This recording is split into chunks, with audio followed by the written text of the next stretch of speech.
રાજપૂત સમાજની અત્યારે મીટિંગ મળી હતી અને એમાં પદ્મિની બા વાળા છે, રાજકોટથી આવ્યા છે, એમની સાથે જ વાત કરીશું. બા, અહીંયા મીટિંગ મળી હતી, રાજપૂત સમાજનો એકી સુરે શું વાત હતી આખી? મીટિંગમાં જે અમારા રાજકીય લેવલે જે અમારા ભાઈઓ છે અને ક્ષત્રિય સમાજના જે આગેવાનો ભાઈઓ છે એ બંને વચ્ચે અમારે બધાને સારી એવી ભાષામાં એક ચર્ચા થઈ છે અને ક્યાંક ને ક્યાંક એક બહુ મોટું આશાનું કિરણ બંધાઈ રહ્યું છે કે અમારી ફેવરમાં ડિસિઝન આવે. અને અમારી બસ માંગ એક હશે અને એક જ રહેશે કે રૂપાલાભાઈની ટિકિટ રદ થાય, બસ એ જ અમારી માંગ છે.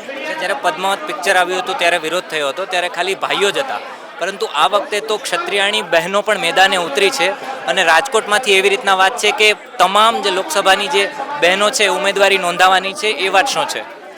એ વાતમાં તો હું કંઈ નહીં કહી શકું, પણ જે આપ કહો છો કે ભાઈ અત્યારે ક્ષત્રિયાણી નીકળી છે તો ક્ષત્રિયાણીના સ્વમાન ઉપર આવેલું છે.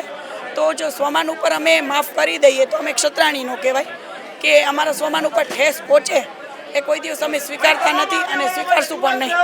ભારતીય જનતા પાર્ટીના ક્ષત્રિય સમાજના જે નેતા આવ્યા હતા એમણે શું વાત રાખી હતી અને તમે ક્ષત્રિયાણી નેતા તરીકે શું પોતાની વાત રાખી હતી? બસ એમને પણ એ વાત રાખી કે ક્યાંક ને ક્યાંક અમે તમારું આપનું સાંભળી રહ્યા છીએ, ઉપર વાત પણ પહોંચાડી રહ્યા છીએ. તો મેં પણ એ જ વાત રાખી છે કે ક્યાંક ને ક્યાંક આપણા ક્ષત્રિય સમાજનું બસ એક માન જળવાઈ જાય, અમારા બહેનોનું માન જળવાઈ જાય, બસ એટલું જ અમારે જોઈ છે.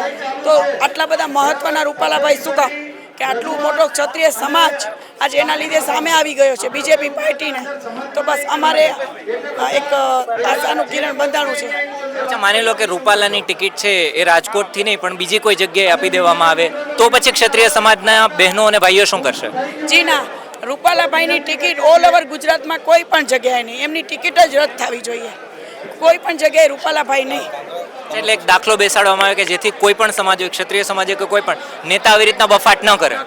હા, બસ આના ઉપરથી એક દાખલો બેસી જશે કે ક્ષત્રિય સમાજનો જે રૂપાલાભાઈએ બફાટ કરી છે એ કોઈ પણ સમાજના ભાઈઓ બહેનો દીકરીઓ પ્રત્યે આવી બફાટ ન કરે, એના માટે આ એની સજા છે.